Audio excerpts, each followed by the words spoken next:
A few days later, the Baby Division fought to keep open an escape corridor for thousands of German troops.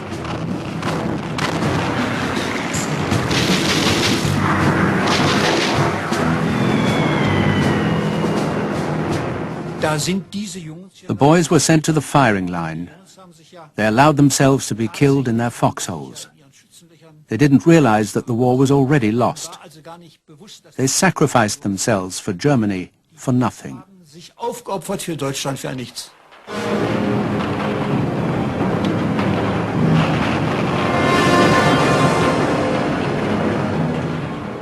Größere Helden wie wir.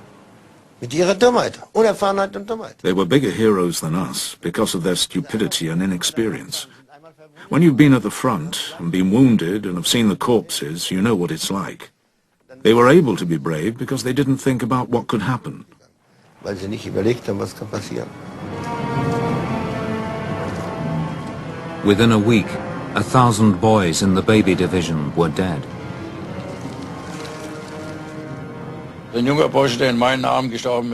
One boy died in my arms. I closed his eyes. I cried my eyes out. He said to me, "Lieutenant, tell my company commander to write to my mother that I died as a brave soldier, believing in the Führer and my fatherland."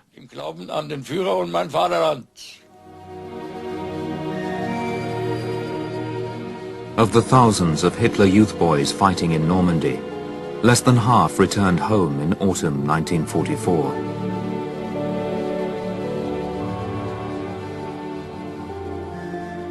Treu sollte dem Vaterland sein. They were to be loyal to the fatherland, but the fatherland was just another name for Adolf Hitler. The Germans were told, "The Holy Fatherland is in danger. Gather your sons around." The Nazis obliterated God and virtues like charity and truthfulness and any human feeling for the enemy. They got rid of them and put absolute loyalty to the fatherland and the Führer at the center of their ethic. Of course, it was all a false ethic. Der Ethik gestellt. Und das ist natürlich eine falsche Ethik. The small island of Heligoland was a German naval base in the North Sea and home to a group of Hitler Youth boys. It was on the route of the Allied bombers flying their nightly sorties into Germany. But up till 3 weeks before the end of the war, Heligoland had escaped an air raid. At first it seemed like any other attack, but then we realized it was directed at us. They carpet-bombed. It was a total surprise and a massive attack. 1,000 planes bombarded that small island for an hour. It was dreadful. Angesetzt worden und das war also fürchterlich. It was one of the biggest bombing raids of the entire war.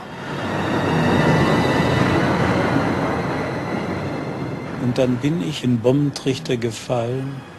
Unten lag... I fell into a bomb crater. An older soldier was lying there, a sergeant. He was bleeding to death. He had some kind of internal injury. Inneres Geplatztlung oder was. He had no hair. I only mention that because I put my hand under his head. I wanted to get out of there. Bombs were raining down. I wanted to get back to the bunker because I knew I'd be safe there. And he kept saying, "Stay with me, lad." Bin ich total geschützt. Und sagte immer, Junge, bleib bei mir.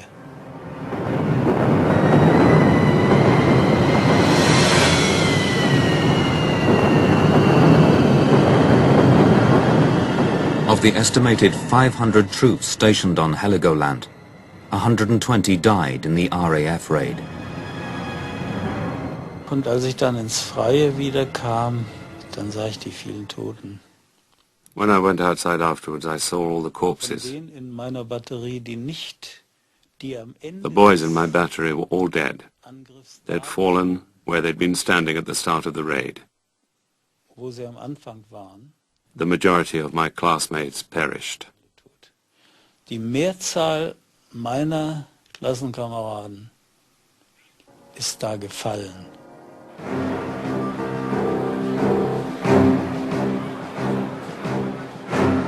The small town of Zoltau lay only a few miles away from two concentration camps, Bergen-Belsen and Westerbork.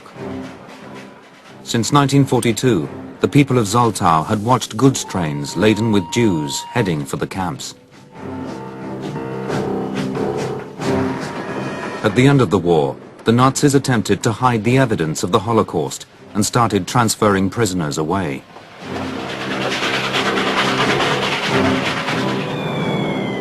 On the 11th of April 1945, there was a bombing raid on Zoltau. A train full of prisoners ground to a halt. As the guards ran for cover, the prisoners escaped from their carriages and fled.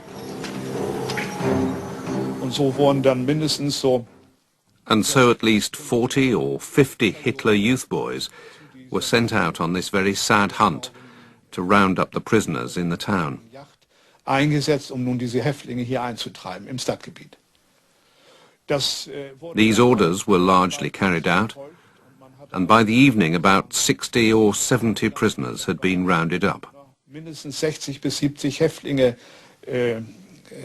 eingetrieben. The military commanders ordered the local Hitler Youth boys to herd the prisoners into a wood. There they were told to execute them. Das war also eine Erschießung, die dann damals... The shooting took place as it started to grow dark. The prisoners were lined up in rows, and we Hitler Youth boys were given the order to shoot these poor people. I'd like to exclude myself from this.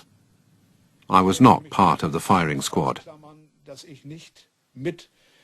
In diesen in dieses Exekutionskommando hineingehörte. Sicherlich habe ich damals schon mit 17 Jahren empfunden. Even at the age of 17, I felt something very unjust and cruel was happening. Sicherlich davon. And that undoubtedly kept me from shooting anyone and caused me great distress. Sondern dass mir das schon einfach zu viel wurde.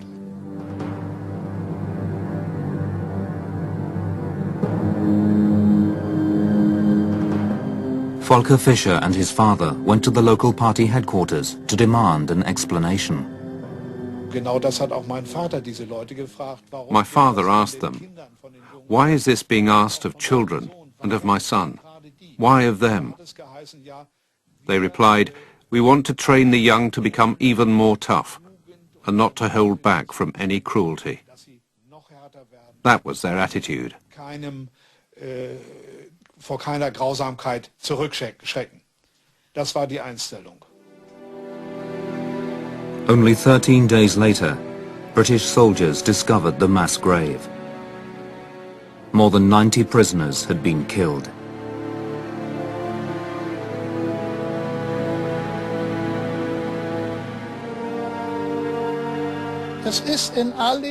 During all those years in the Hitler Youth, not once did a resistance fighter come to me and say, "Werner, stop it. This is the wrong way. You're going astray. This party isn't doing us any good at all." Bringt uns nichts Gutes. Nichts. Hitler Youth boys paid a heavy price for their loyalty. Many of these teenage soldiers would die, thousands of miles from home, or commit atrocities that still haunt them today.